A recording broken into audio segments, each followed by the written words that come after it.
Subscribe to KSQRL and click on bell icon to get notified whenever I upload a new video. Hey guys, what's up? KSQRL here and welcome back to another video. In this video, I will show you how to dual boot Kali Linux with Windows 10 using the BIOS-MBR method. This is a step-by-step detailed installation guide. Please make sure that you watch the video till to the end without missing any part of the video. Anyway, you can dual boot a Kali with any Windows 7 or higher using the same method. Also, if you are a beginner and you don't know how to get or install Windows on your PC, watch my video which I made for you. You will find that card from here. As you can see, I already have installed Windows 10 using the MBR partition mapping, and I booted it with a Legacy BIOS. Starting with the step number 1, creating a bootable USB and partitioning hard drive or SSD.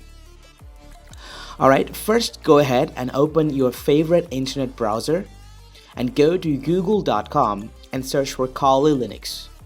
You will find the first link which will take you to this page. Here you need to download the recent version of Kali. By the time of recording this video, the latest version is Kali Linux 2018. You can download a different desktop flavors of Kali, but I prefer going with the standard Kali Linux 64-bit. You can either download using the HTTP server or any BitTorrent client.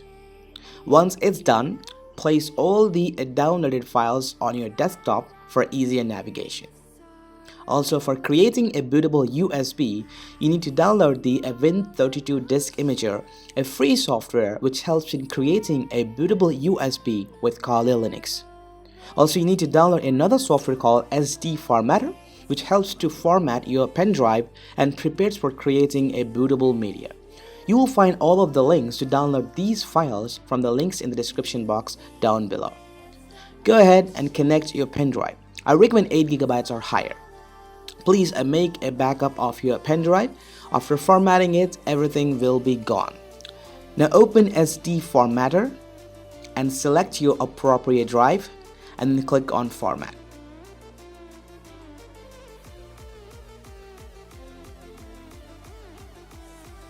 Once it's done, now open the Win32 Disk Imager, and here your pen drive.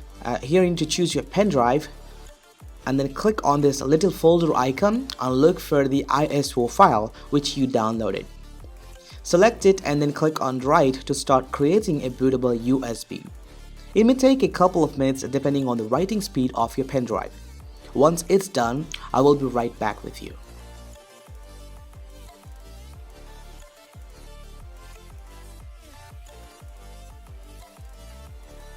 Alright, so now you can see the message saying write was successful.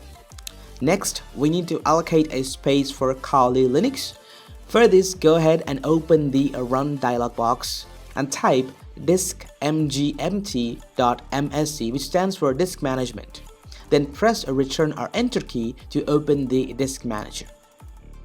Here, choose the appropriate drive to allocate the space from. Then choose the Windows partition. In this case, it's a C drive. Right click on it and then click on Shrink Volume. Now for the installation, I will recommend a 25 GB or higher, but in this case, I will be going with a 45 GB. Now I'm going to go ahead and open the calculator and type the number of gigabytes times 1024 to get the value in megabytes. Now type that value amount here to shrink the partition.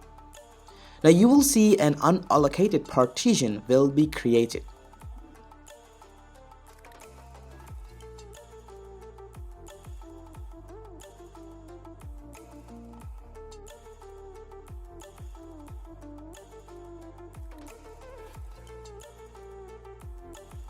Step number 2, installing Kali Linux.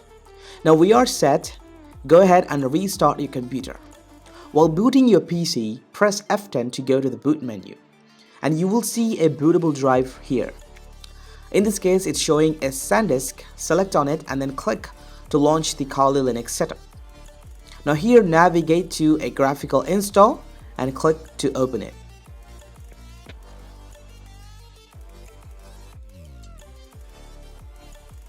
Now here, you need to choose your language. I will select the English as my primary language and click on continue. Now choose your location. I will select India from here. Now here you need to choose the keyboard layout. I will set my keyboard layout as standard American English, then click on continue. Now here you need to set a host name of your system so that in a network, other computers will see it as the name you provided with. I will set a Kali Linux server as a host name, then click on continue. Now I will leave the domain name as empty, then click on continue. Here you need to set a password for admin, the root user. By default, Kali will create a admin name called root, and then you need to set a password for it. I will make it simple as 1234, then click on continue.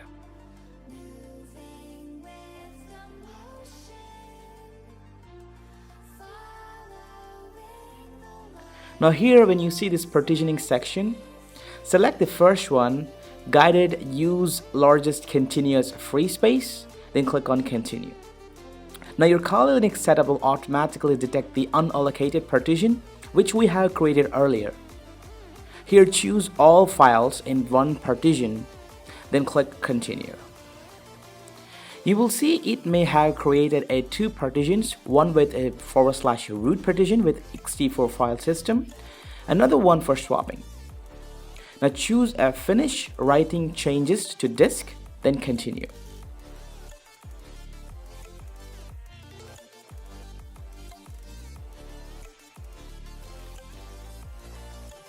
Now here choose yes to apply a changes to the disks, then continue. Now the installer may start installing the Kali Linux. It may take some time. Leave your computer alone and don't do anything.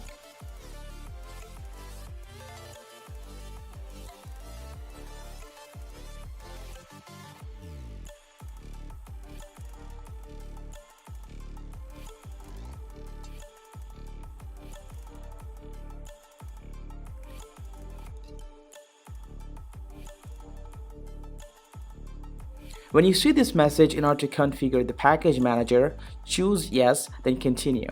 This will update all of the Kali repositories, and very important to select yes in order to install any package later on from terminal. It may also need an internet connection. Please make sure that you have connected to it. It will also take a couple of minutes to complete the installation process.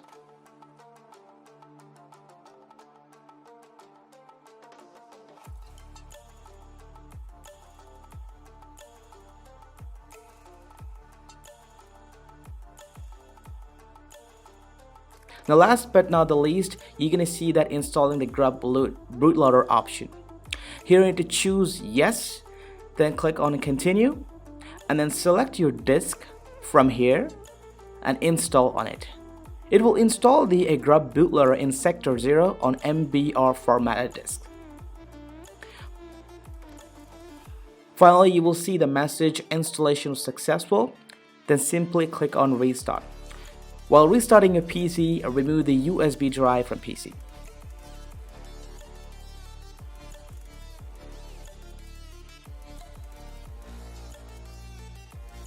Now you will see the GRUB menu by default. The Kali will boot automatically when you turn on your PC. That's it, and now you can see the login page of Kali Linux. Here the default username is a root, and then type your password. Then click on continue to see the Kali desktop. And step number 3, configuring GRUB.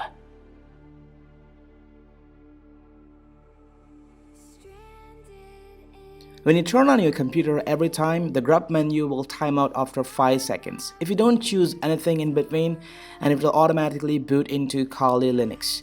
To fix this, open terminal, then type this command: sudo nano /etc/default/grub.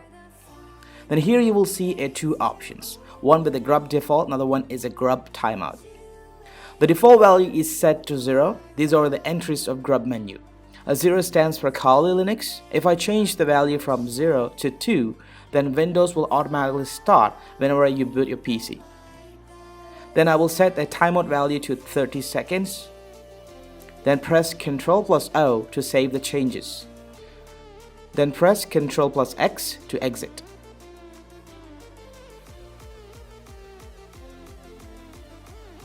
Now type the command called as sudo update-grub to update the grub.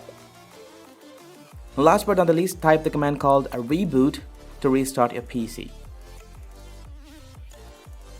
Now you will see by default the grub menu will load the Windows automatically instead of Kali Linux. That's it, and this is how you can dual boot a Kali Linux on any Windows PC or laptop.